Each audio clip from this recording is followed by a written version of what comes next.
iBhayibheli lekuvakele lombuso loshiyayela. I-question is ithi ke manje ngubani ke lo mzalwane? Ubani lo mfundisi ozoba nesabelo ekushumayeleni ivangeli lombuso na? I-answer ke ithi nguwe lowo, yimi lowo bazalwane. Uma sizovuma ke thina ukuthi uNkulunkulu asenza amathuluzi abukhali ukuthi ayovuna lapha ya okuvunwayo kubuye kuze lapha esabatheni ngathi uNkulunkulu uqeda umsebenzi wakhe sigoduke sibuyele ngasekhaya. Kuze kuvakeleke ukuthi ngafuna i-strategy, kufanele uthandekayo i-strategy, uhlelo oluthile, ubuchwepheshe obuthile, ukuhleleka okuthile okuzokwenza ukuthi uma siya uvakelweni sibuye nokho nomphumela obonakalayo. Anginikeze nje kancane une-circle esithi circle of evangelism leliqelanga lelo thandekayo liqala phezulu lihambe lithi liyogcina khona lapho futhi liqale khona. Okokuqala kufanele kube lokusithi i-preparation of the soil. Kulungisa ini manje umhlabathi. Umhlabathi ke la emphakathini waKwaZulu-Natal uyobiza ukuthi thina njengabazalwane sihlakaniphe njengeyinyoka, sibe mnene njengamajuba. Ukuze uNkulunkulu asebenze nathi ngendlela ezophumelela. Bayezwa bathandekayo. Ngani ngoba sinjengabantu ababhukuda benyuka umsika wamanzi ubheke ngasezantsi. Ukubhukuda ke upstream amanzi eza namandla akuzobalula ngikhona. Kodwa asizuvuma ukwenza le U-turn sihambe namanzi siye kuphi ngasolwandle. Sizobhukuda sipusha against all the storms aqhamukayo siyaphambili ngesibindi ngoba uJesu eseduze kwethu ngenhloso yokuthi nami nangawe akufeze lokho uNkulunkulu aqalile. Na ngisengikhuluma ngaba kaJS Khumalo yokuqala ziyi2 le bayixoxa ngazi bakuningi but lena uyixoxe efike eMsinga 1992-93 lapha uNkulunkulu ngibekile khona kuyasebenzeka uyakhula umsebenzi kaNkulunkulu. Then uJS related a story ekhala inyembezi injabulo abantu amena abazalwane ngoba wayesebenza eDandi not far from here. Angithi wahamba ke ngebhasi lamehlisa eCwaka le eMsinga, wahamba ngeenyawo ebheke eMsinga top ethi yoshumayela ivangeli lombuso. Uthi wacishe wafa because kwakunempi ayithela phekwayo nje lezi zezigodi bezikhona. Uthi kwakhona a strange sound ayizwayo kanti ibhamu bamgeja ngeenhlamvu bazalwane. Uthe mayesebona ukuthi hayibo ziyabuya uthi ngayiyela phansi lala phansi ngesisu ukufika lezi inhlamvu. So uthethelele phansi umfundisi uKhumalo uJS 1965 ubaba amagama la which was it 1965. Uthi walala phansi wezwa umsindo wehashi. Yakubuza lo ukuthi ubani wena uphumaphi ufunani la? Wayichaza umfundisi Sabatha uzofuna la uzoshumayela indoda yeyi siyalwa la hamba. Uthi yamukhweza ihashi eqala lokugibela ihashi yambeka ebhasini yathi ungaphindi ugcobe la bawungafuna ukufa. Thina sayibela la asifune umfundisi la ongaphethela ibamba uyele ekhaya eDandi. Wahamba umfundisi uKhumalo engasacabanga nakucabanga ukuthi uye kube khona umsebenzi kaNkulunkulu eMsinga.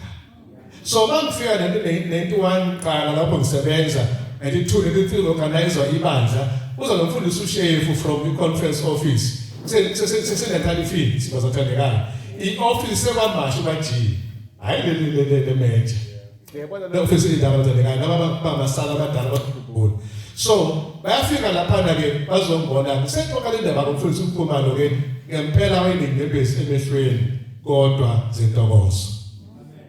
Ngizothi ke mina lo msebenzi owenzeka ubufakazi bokuthi uma iqadi uthe uzama ukubamba lakushaya phikelela. ungathi balekati liyangidabula usiyaliyeka kuyimvelo yalo ukuthi likudabule imvelo yakho ukuthi ulihleke manje kaye philosophy ngithi le say apply kodwa in the spiritual sense namhlanje so usethi ke sengicela ukukhuluma ngaba kaJesu sengilandisile angisasiyeke kaJM kodwa ngifuna isibuke kuMateyu 24 verse 14 ukuthi ithi iBhayibheli lalela uJesu osho namazwi leli ivangeli lombuso amen ngabanye amagama specifically this gospel of the kingdom shall be preached so uma uJesu ebeka lamazwi uqapheleke uJesu unguNkulunkulu uJesu ungumuntu ngokupheleleyo kodwa uNkulunkulu bakhe ubuye bakubuyela futhi ngokupheleleyo uma esenyukela ezulwini ngemuva kokufa esiphambanweni kodwa siyakufundiswa kwesiprofethi ukuthi uyohlala njalo ikhona lemvelo yomuntu kuye athi uma isiprofethi mechaza ngesandla esisodwa ubamba uNkulunkulu abusondeze esintwini ngesinye isandla abambe isintu asilethe ebuNkulunkulweni sithola ukubuyisana thina zoni noNkulunkulu ngoKristu loJesu wazikonzo yokubuyisana uvele umsebenzi usoqalile uzokugcina kuKristu awuqhube aze awufeze ngosuku olufanele now mhlazane ufezeka lokhu uma inkosi yamakhosi ibuya abantu bezizwe abangezusindiswa besibona ukuthi sesisindiswa bayothi uNkulunkulu wabo esothina ubenzele izinto ezinkulu nathi sifaka sithi uNkulunkulu wethu lembala usenzele izinto ezinkulu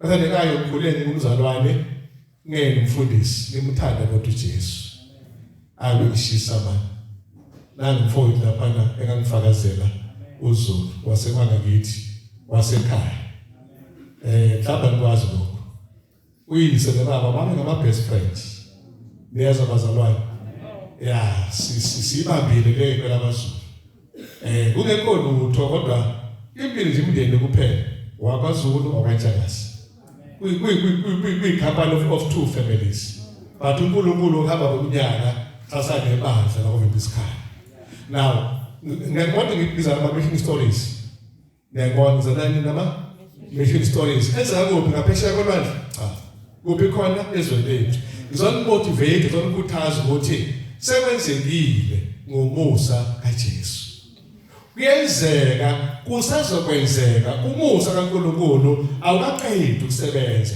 bathi babechaza bathi iRome was not built in a day so uma iRome kuthathe isikhathi ukuyakha noNkulunkulu kuthathe isikhathi ukubuyisa labantu bakeqinisweni ungababoni bentayiza namhlanje bedwenguza lapha phandle bazobuya uma isiprofethi uthi kuba khona igreat exodus bezongena abantu lapha esabathini in quick succession akunjalo ngebhathi ke kuba khona two exoduses enye from here out abanye from out in from outside in kana zawami ukuthi ke uNkulunkulu kade ngasiza thina sesikhona singaphumi amen kunalokho sibambelele kuye aze abuye ngifisela kakhulu abantu abasebancane ngiyabathanda para yilo ukuthi ilimo zabo thina sibonana baleka ngento ezintsha nje ngiyabona ezi strange kwesinye isikhathi nama advices ethu awekho adequate ba asibona lento abayibonayo abantu abancane nikhona abazalwane kodwa ngiyacela ukuthi noma sebezakalani umuntu omusha hlakanipha khetha uJesu iBhayibheli yakuqala kwani konje kube njani umesaba uNkulunkulu nabantu abadala ithi iBhayibheli ubusisiwe ongahambi ngani ngilabo zabantu abanjani ababi ongemi enkundleni yabakhonodala uyazi leyo mahubo 1 verse 1 ku 3 abesechaza athi bayoba njengani konje bengashenga lapho njengomuthi omile ngasemfuleni bangasabi isomiso angithi ngoba kunaba ini impande zangakube khona ngasemfuleni ngizothi ke namhlanje yiba isihlahla esihlaza esineyimbali eqhakazileyo esithelayo uJesu bebuka akathi nangu umntana wami othelile impilo yakhe ikhehlele izithelo zasezulwini ajabule uNkulunkulu akume ufeza uNkulunkulu umsebenzi wakhe uma lihamba ivangeli lezweni zonke nawe ube nesakhe sabelo ekhangeni kwalo nami futhi ngokufanayo. Angisho lokhu kungcina lobufakazi angazange ukuthi mangifika kule conference esengikuyo sengenzela nginikeze umsebenzi wase-ofisini mhlawumbe ukudiklela ngangakulindela uthandekayo ngihamba nje nakusemadokotweni last year ngoNovember kuyintoqini naba sebenginika umsebenzi uNkulunkulu esenginikeza umsebenzi uma ngifika lapha yana yo ubanzi nakho umsebenzi ama-provinces awu-4 iGauteng yonke iMpumalanga yonke iLimpopo neNorthwest funeka ngikhave yonke le area bathi umsaka kaNkulunkulu sengifikile kwezinye indawo lezi ngafika sazofika ngapha kwesikhathi ngithi mangidriver endaweni ezithile exakile ngithi uNkulunkulu I never thought who would have known that I'll be driving around here for no other reason but the sake of the gospel of Christ. Ngithe mangidriver ngele kwesikamalema ePolokwane ngathi wow sengila ngivela kwaZulu mangifika lapha kuthiwa Thobela ngithi ayikabeke phela ayishiwo le ngasekhaya yabona abazalwane hey ngiyakutshela wena mangifika nje ngaloyake ngafika nawo ngaze ngayihleka ngathi hey ukuhamba kubona ngisuke ekhaya kuthiwa ubaba ngiyafika kuthiwa ubaba ngathi papa eNtshangase ngathi Nkosi yami angiyazi bakapapa uyazi lezakhile bakapapa bawufika le ngoli ufuna uMtshangase ngathi bengaqonda phela kodwa nje upapa ngelenge yakhona. Now why I'm saying this uNkulunkulu siplanta endaweni esanga sisicabange for the sake of spreading the truth, the gospel of Christ. Njengamanje general conference iqhamuke ne-theme ethi grounded in the Bible and focused on mission. Yona theme leso siyiphusha ke manje ukuthi bazalwane ake siphele futhi siyosekela eBhayibhelini. Hallelujah. Uma sisekela eBhayibhelini asizudideka noma umhlaba wethu usudideka. Ngiyathanda ukusho ukuthi lapha labamasho kuno baba wayikhonza eWeseli baba uHadeni mhlawumbe uzomazisa ngisazi ozala yes because asiphoncoko very good. No baba lo wayeseweseli wabela esabatheni yazi namthathekisi wabona izingane zamasabatha ziqeketha nje eBhayibhelini wathi mina I cannot be a Christian and be ignorant when children are just singing the Bible like this. Wafuna ukwazi lenkonzo yenza kanjani wayesesondela uNkulunkulu uyogcina eyibambile lemfundiso wangena esabatheni waba ngosabatha. So ke yikho ngifuna ukusho ukuthi our youth mawufunda page 276 ku-book education umama wayekhuluma ngokuthi we have such an army as our youth. Uma isithi rightly trained they finish this work soon. Angithi yabona masibaqeqeshe kahle abantu laba sayisibonele sihle futhi kubo bazoba namava okushumela ivangeli just like uTimothy wasemandulo, just like uTitus wasemandulo, just like uDaniel wasemandulo. These young people abazathandeka babenza umsebenzi omkhulu bengekho abazali bayimele inkolo yabo wabamele uNkulunkulu wabo. So abantu abasha ngamandla enawo gijimane emaqeleni emathafeni naphansi elengeni emathafeni nishumayela izwi kaNkulunkulu nisifuze nathi saqala ukushumayela before sibeka befundisi abancane sangena sibaqala khona efundisini sakhulela khona kulomsebenzi siyamakhetha khona manje yabona sesawuphuma kanje sesawuzamaya siye labanye abafundisi kuvele nezikhala bakithi baqashwe nabo.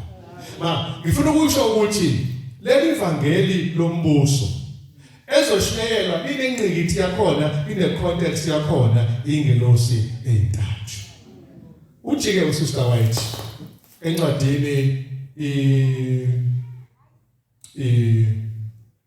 ngizokhumbula khona manje Story of Redemption uthi ayikho indlela yobamukela isigijimi sengilosi yesibili uma udembesele esengilosi yokuqala.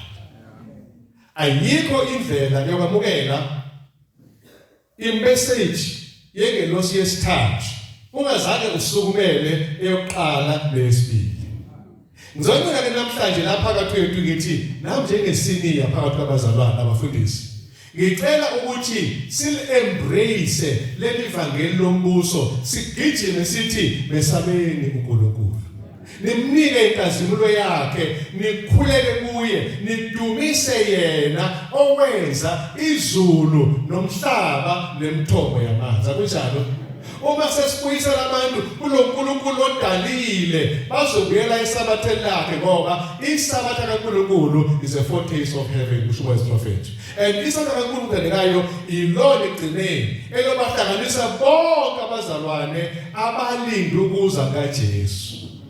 Imali inqobile, the church triumphant.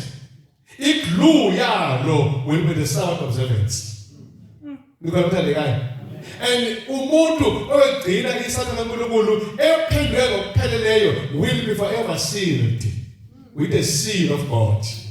Uma uNkulunkulu esekubeka uphawu lwakhe lwahlala kwani ngaphakade lonke uSathane angeke abe namandla okukuhlwitha kuyisandla sikaJesu. So yokuqala ingelosi ake indize emkhathini wezulu lapha kwamakhalane babathandekani sekhona. Lemkhuleko yasemakhaya basilala ayingapheli bathandekani sena. I know mhloko bakubhiza kakhulu namhlanje. Naka ama cellphone hey nawo afikile. Social media idida amakhanda abazalwane. Chakhe ngithatha masifekisa basi-entertainer. There's no time for this book. Ground your faith in the Bible.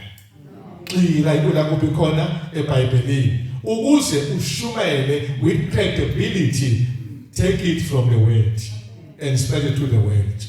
So, badabasha ngicela nithi noma nisebenzisa social media kodwa ke nisebenzisele ukuhambisa indaba elungileyo. Nikhona badabasha. Sinethembile manje siyathanda futhi. And so, oqala ingelosi leyo ngesibili mayithi liwile iBhabhiloni. uNkulunkulu meyibiza abantu ethi phumani kulo bantu babili iBhabhiloni. Uzingahlanganyela ezonweni zalo nasehluphekweni zalo. Asibe sibabiza abantu ngoba naqobo lwethu iBhabhiloni liphumele leqene emakhanda ethu. Naye ndaba ufuna ukuthi ngisho uyinote.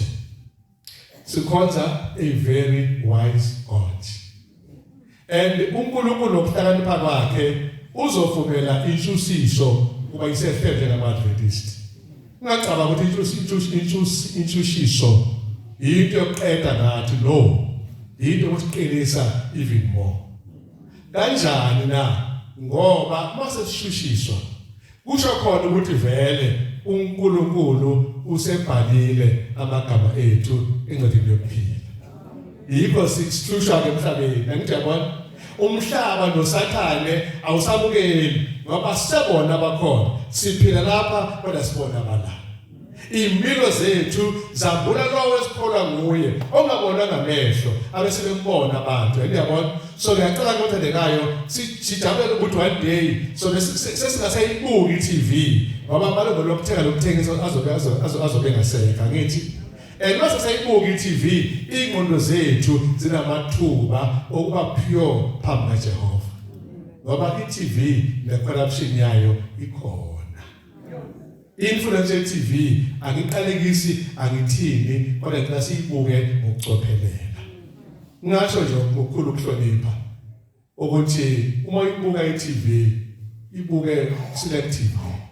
Zikhona vele inhlelo enjani educational angithi esifundisayo noma ezinformative indaba nokuyi nama-entertainments akhona but khetha njengomsabatha awuzubuka nje no-Channel O bisuke leyo nto nje yabona leyo nto nje yabona Channel O bazalwane usakhona noma ngasekho uphethe i-Channel O konje badabasha uphethe into no ingoma zasezulwini zala emhlabeni. So alesina ngokomhlaba alesithokozo lomculo wasezulwini. Amasala ke anomculo wakhona maningi esingawathenga swadownload siwabukele kube mnandi. Now esithathu ingelosi ikhuluma ngokuxwayisa ngophawu lesilo which is Sunday. Now ngifuna ukusho ukuthi lana lathandekayo maqhamuka imisindo lekhona nje basibona lapha ekhaya ko Middle East ingathuki. Akala bazalwa nami sengifaka upetrol nje bangizohamba kusasa nje bazalwa. Ngoba ngizwe endaweni phansi kuzophela. Egoli sokusenendawo ukuthi uphelile uma nje upetrol. Ngenxa ukuthi seyimoto zidlula kakhulu kunokujwayelekile balale indaba yanamhlanje. Iyathi ebusuku nje ukuba ka petrol. Ngicela ukusho ukuthi yonke lento ayingasebenzisela abazalwane. Ngoba olondo Israel akuzila ngalayo. Uyayiqonda yonke lento uNkulunkulu ukuthi kuyimsiko nemhelo yokuza kwakhe. Haleluya ndeka. Unokuthi wethuke wesabe fasa izinkalo uthi noma kunjena ngibambe Jesu ngesandla ngangidedile. Ibambe Nkosi umgudu ukuze mobe okwesibili nami ngibe kulaba bathi naye le Nkosi ebesiyilindele. Angivala ngamagama ambalwa ukuthi uNkulunkulu ntokazi ukethembile. Umncane umdala uJehova ukethembile. uNkulunkulu Baba umncane umdala ukethembile. Vuma ukwethenjwa izulu uthembeke. And uma uzothembeka ezulwini liyosebenza nawe izulu uthobekile down to Mother Earth ukufeza okaNkulunkulu umsebenzi ungayiphakamisi wena phakamise uJesu. IBhayibheli uma Jesu ephakanyiswa uyobadonsa bonke beze kuye. uJohane wayenethuba lokukhukhumala ngoba abecaba ukuthi yena Mesiya usefikile kodwa babethi nawu Mesiya uthi angisiye mina uMesiya. Uyeza yena uma kaJohane mawube phakathi kwamasabatha. Sithobe sinolwazi olungaka kodwa sithobe bese siyakho bonke abantu through the voice of prophecy sithi nali thuba lokufunda ezikaNkulunkulu. By the way, iVOP is still an outreach wing. Useseyiphiko namanje lokuphumela kubikhona ngaphandle esemphakathini. Ama-Sunday churches adinga ukuthi siwagcwalise ngani ngey'fundo ze-voice of prophecy. Even abafundisi bakhona bafunde and we guide them as we take them through step by step. And uNkulunkulu uyakufeza aqalile. Mina-ke ngibuka ngamehlo omqondo ngoba I've seen this. Yes, in Africa is still disappointing membership wise compared to abanye amazwe alapha eAfrica. Ngonyaka odlulile 2024 2025 I think the year before last I was pleasantly surprised. Ngajabula futhi ngamangala ukuthi iZambia iyodwa ngokuzwa kuma report through umfundisi ase-SID umfundisi bakanje lo umfundisi obangameli wesamkhumbulo sengikhohlwa nje ukuthi ubani kodwa ngizomkhumbula ngebazalwane. One report ethi iZambia 2024 one of public campaigns to impact Zambia. Out of those campaigns angaza imangala they baptized guess how many souls? Ngotake 75,000 souls in 1 year. Amelone ekhaya masho nabazalwane. If Zambia can baptize 75,000 souls in a year, South Africa nakongezeka futhi. Kufanele sibuke ukuthi imfihlo yabo iyini ngathi and learn from them. But I spent some time eKenya. This I know. Ukabava besiphuma from eRongata siya ko Nairobi siya ko Heren siya lapha ngamasabatha sisiyinkonzo babadleni. We're surprised ukuthola ukuthi ibandla membership encane is 1,500. That is the smallest membership of the church eKenya bazalwane. And so uma sihamba ke singena kuma-Uber kwesinye isikhathi one Sabbath sesiphuma enkonzweni sesiya ke lasahlala khona ngaphana eRomatha. Sengiyambuza ke udade osidrayiva ukuthi ukhonzaphi, athi ke Anglican. Bese ngithi cha umnike nje isithombe mina ngeSouth Africa. Injani amasabatha la athi amasabatha maningi unathi. A person who worships on a Sunday, admitting that in Kenya Adventists are more than those who worship on Sunday. Amen. Nithi amen bathandekayo. Uzoqeda uNkulunkulu kanjani aqalile. Uma kwenzeka eKenya, uma kwenzeka eZambia, eZimbabwe, nale ekhaya kuzokwenzeka. Ukuthi kuzole kunini lo ngatshana sakazi nawazi kodwa uNkulunkulu uyazi. I was also happy ngibona ukuthi there is no church such as a district eKenya, umfundisi Mabaso. One pastor, one church. You know why? Because they are too huge. Instead, there are more than one pastor in one church. And our run is a district, but as a church. Each church runs its own meeting in their own church site. Music festival Sister Madombi. Bana choir abezo invite abamaphakade ebandleni sukela einganeni yabamadala. Surely uniform 5-6 choirs one church. Success really heavy together. Now with these stories engixoxela zona zingamamishin what stories kodwa okumnandi zingazange impela zona ingane emapusheni ami ke nami njengomfundisi kaNduvangelo ukuthi wena nami sishisekele uba sibabe lithi qhaza ngalokumathuba uNkulunkulu asinikeza wona. Uzobakala ukuthi ngokufaka nje ukuthi kuvuye OP one of you akagcine bobona ukuthi xa abantu laba uthandekayo. Uke kuBible study ebantwini. Mhlawumbe ngiva nokuthi ke ngoba umfundisi Mahlangu engisebenza naye ngiyangimthande kakhulu.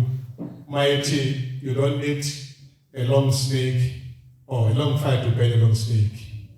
Ithi leyo nto leyo. Awudingi uNkulunkulu kuzabantu bakuzwa ngithi angivaleke selingizwe nevele. Bazalwane ngithi la ngiyakhona. Ukubona beqale ngayindaba ekade nani nefilosofi ngithi ukuthi umndeni wakho uyakuphikisa uma utshela ngabadlozi ukuthi abekho ungaphatheki kahle. Ukuthi umndeni wakho uyakusola ukuthi awidle ngani into abayidlayo nalo ingulube zabo lotshwala babo. Ungakukhathazi lokho ngiyabona. Kuyimvelo yabo ukuthi bacabange kanjalo. Musukuthatha imvelo yabo, keep your nature.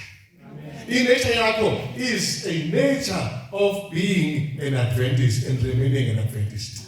Yiba umsabatha ebusuku emini noma ngasiphi isikhathi ungathengisi ngeqiniso kaNkulunkulu usutholile. Libambe azali uJesu Kristu, well done, come home my child. Woza mntanami ekhaya ususebenzile. Uma wayithi ke sengigcina ke Soul of Redemption uthi kuyoba khona ukuxoxa okujulile. Uthi it will be a deep conversation between abazalwane nabefundisi abazuze imphefumulo nemphefumulo abayizuzayo sesingaphakathi ezulwini. Uthi bazofika bathi mamela bazokuthi athi umuntu wena besho wena noma mina wafika ezweni lami ngikhonza izithixo. You came to my area while I was worshiping idols. You introduced Jesus to me or me to Jesus. Wathula uJesu kumina ngambona ngokholwa, but today I see him by my own eyes. Ngoba kuyinjabulo esefakaza umzalwane ukuthi ungenxa imisebenzi yakho usemazulwini. Akusha uthi abantu bayothi isinkwa owangipha sona ngabe ngempela. Izambatho, amateki, ikathulo, amaphaqa. Kwangenza ngambona uNkulunkulu emuhle. Bazalwane bami, ngicela sibenzeni ubuntu as much as we can. Uma ungakwazi ukupha bayeza bazalwane. Uma ungakwazi njani? Bawungenakho ke sikuphoqa kodwa bawukwazi njani yipha. uma usuphile abaswele uzomangaza ukuthi awuzubabona isiphetho sabo kodwa masingene ekhaya ezulwini ngoba ekhona abanye babo. Kule ministry enginayo lapha eGoli engiyithandayo ngithenga ibox yama-chips neyabalo zami bami mhlawumbe u-72 phakathi bese ngiyawaphatha mangibone lezi ingane lezi ehlala lapha ey'tradini ey'celayo ngiyinika ama-chips kuthi bahlafuni nje imali eningi ntandekayo but ayisili indlela basuke bejabule ngayo. Nikhona ntandekayo, that's my ministry. You can come up with your own ministry. It is Silver Chips ministry bazalwane. Nikhona ehlobo zami. And bobapha you can see jabula kanjani abanayo khona belungu khona abamnyama khona ama-chips is just a pack of chips bese yadlula. Kubenza ngicabanga ukuthi ukhona onginakekelayo. Usengayiveza uNkulunkulu through your act of kindness. Bakithi-ke uNkulunkulu akasibusise bazalwane. Sazi ukuthi masinyane nje sodlula amagagasi. Masinyane nje sizombona ongabonwayo. Ngoba inkosi yamakhosi izobuya. And mhla ibuya uJesu akukho kositha nxa uJesu ezobuya. Akusiyona imfihlo. There's no secret rapture. Kodwa uyeza visibly and audibly. Uyabonakala unjani uyezwakala. Sovuswa nabaleleyo baguqule abaphilayo sihlangabeze inkosi emafini. Lo xa umsebenzi omuhle kithi uyakufeza usuku laKristu. Inkosi ngibuse lonke. Esibamba iqhaza kulomsebenzi kaNkulunkulu. Amen. Amen.